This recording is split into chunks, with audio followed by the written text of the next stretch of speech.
రోజు రోజుకి పిల్లలని పట్ల విపరీత గారంతో చివరికి ఎటు కాకుండా చేస్తున్న తల్లిదండ్రుల వలన భవిష్యత్ తరాలు నాశనం అవుతుందంటూ ఒక మాస్టర్ గారి ఆవేదన ఒకటి బాగా వైరల్ అవుతుంది. అది ఒకసారి విందాం.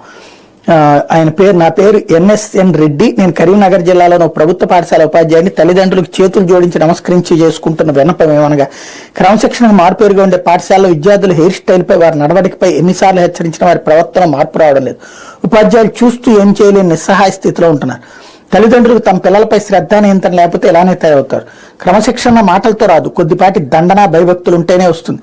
పిల్లలకి బడిలో భయం లేదు, ఇంట్లో భయం లేదు. అందుచేతనే సమాజం ఈ రోజు భయభ్రాంతులకు గురవుతోంది. వాళ్లే ఈ రోజుల్లో రౌడీల్లా తిరుగుతున్నారు.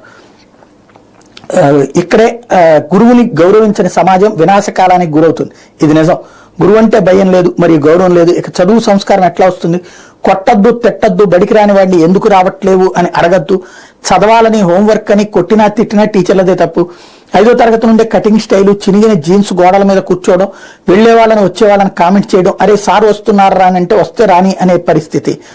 దరిద్రం ఏంటంటే కొంతమంది తల్లిదండ్రులే మావాడు చదవకున్నా ఏం కాదు, మా వాడిని మాత్రం కొట్టద్దు అంటున్నారు. ఇంకొక విషయం ఏంటంటే, ఎవరు బాబు నీకు కటింగ్ చేయించిందంటే మా నాన్న సార్ అంటున్నారు. పెన్ను ఉంటే పుస్తకం ఉండదు, పుస్తకం ఉంటే పెన్ను ఉండదు. కొనరు, తెచ్చుకోరు. భయం ఉండాలని 2 దెబ్బలు వేద్దామంటే ఎట్టించిపోయి ఎటొస్తుందో అని భయం. ఇవన్నీ చూస్తుంటే పిల్లలకంటే సార్లకే భయం ఎక్కువగా ఉంది. కొట్టకుండా, తిట్టకుండా, భయం లేకుండా చదువు వస్తుందా? భయం లేని కోడి బజార్లో గుడ్డు పెట్టిందట. అలానే ఉంది నేటి పిల్లల వ్యవహారం. స్కూల్లో తప్పు చేసినా కొట్టకూడదు, తిట్టకూడదు, కనీసం మందలించకూడదు, ప్రేమతో చెప్పాలట. ఇది ఎలా సాధ్యం? మరి సమాజం ఎందుకు అలా చేయదు? మొదటి తప్పే కదా అని ఊరుకుంటుందా? మంచి నేర్పే వాళ్ళకి స్కూల్లో హక్కులు ఉండవు. ప్రవర్తన మార్చుకొని టీచర్ చిన్నప్పుడే కొడితేనేరు, వాడు పెద్దయ్యాక అదే తప్పు చేస్తే మరణం. తల్లిదండ్రులకు నా మనవి, పిల్లల్లో మార్పు కేవలం ఉపాధ్యాయులతోనే జరుగుతుంది. ఎక్కడో ఒకటో అరో ఒకరిద్దరు టీచర్లు చేసిన తప్పులకు అందరూ ఉపాధ్యాయులకి ఆపాదించద్దు. 90% టీచర్లు పిల్లలు బాగుండాలని వివరిస్తారు. ఇది యథార్థం. ఎక్కడైనా ప్రతి చిన్న విషయానికి టీచర్లను నిందించద్దు. మేము చదువుకునే రోజుల్లో కొంతమంది టీచర్లు మమ్మల్ని కొట్టేవారు. అయినా ఏనాడు మా పేరెంట్స్ వచ్చి టీచర్లు నిలదీయలేదు. బాగు కోసమే అనుకునేవారు. ముందుగా తల్లిదండ్రులు టీచర్ అంటే గౌరవం, భయం ఉండేటట్లు పిల్లలకు మానసిక తర్ఫీదు ఇవ్వాలని మనవి. తల్లిదండ్రులు ఒక్కసారిగా మా పిల్లల భవిష్యత్తుపై ఆలోచించండి. పిల్లలు చెడిపోవడానికి స్నేహితులు, ఫోన్లు, మీడియా 60%, కానీ 40% మాత్రం తల్లిదండ్రులే. పిల్లల్ని గారాబం శృతిమించితే మొత్తానికి నష్టం వస్తుంది. పిల్లల పట్ల మనం పాటిస్తున్న అజ్ఞానం, మూఢనమ్మకాలు, స్వార్థం, అతి ప్రేమ వాళ్ళని చాలా వరకు బద్దకస్తుల్ని చేస్తూ వాళ్ళని నాశనం చేస్తున్నారు. ఇప్పటి తరం 70% పిల్లలు. తల్లిదండ్రులు గారు బండి శుభ్రం అంటే తొడవరు. మంచినీళ్లు, పాలు, కిరాణా సరుకుల కోసం బయటకు వెళ్ళమంటే వెళ్ళరు. లంచ్ బ్యాగులు, స్కూల్ బ్యాగులు శుభ్రం చేసుకోరు. కనీసం ఇంటి దగ్గర చిన్న చిన్న పనుల్లో సహాయం చేయరు. రాత్రి 10 గంటల్లోపు పడుకుని ఉదయం 6 లేదా 7 గంటలలోపు నిద్ర లేవరు. గట్టిగా మాట్లాడితే ఎదురు తిరగబడి సమాధానం చెప్తుంటారు.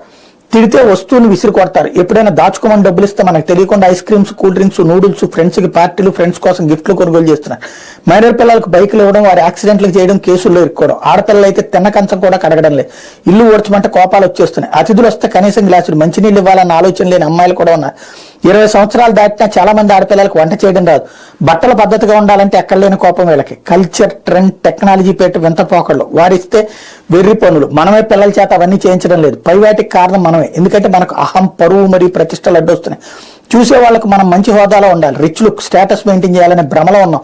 గరాబంతో పెరిగిన వాళ్ళు మధ్యలో మారమంటే మారడం అస్సలు జరగదు. వారిని కష్టపెట్టమని కాదు ఇక్కడ చెప్పేది. కష్టం గురించి తెలిసేలా పెంచండి. కష్టం, డబ్బు, సమయం, ఆరోగ్యం విలువ తెలియకపోతే వారికి జీవితం విలువ తెలియదు. ప్రేమతో గారాబంగా మనం చేస్తున్న తప్పుల వలన కొందరు యువత 15 ఏళ్లకే ప్రేమ, దోమ అంటాం, సిగరెట్స్, మందు, బెట్టింగ్, డ్రగ్స్, దొంగతనాలు, రేపులు, హత్యలు చేస్తున్నారు.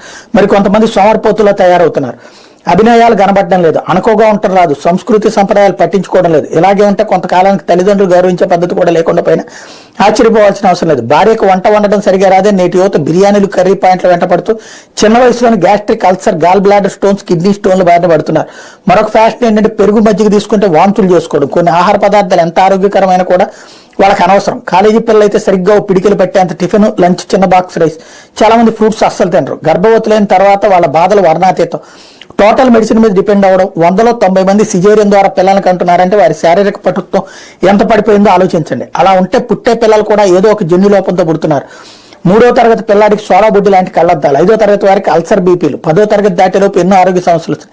వీటన్నిటికి కారణం మన పిల్లలను సరైన పద్ధతిలో పెంచకపోవడమే. అందుకే తల్లిదండ్రులు మారాలి. రేపటి సమాజానికి ఏమి నేర్పుతున్నారో ఒక్కసారి ఆలోచన చేయండి. సంస్కృతి సంప్రదాయాలు అంటే ఏంటి? కేవలం గుడికి, దర్గాకి వెళ్ళి పూజలు, ప్రార్థన చేసి మన సంస్కృతి సంప్రదాయాన్ని పిల్లలకి అలవాటు చేస్తున్నాము. అది మాత్రమే కాదు.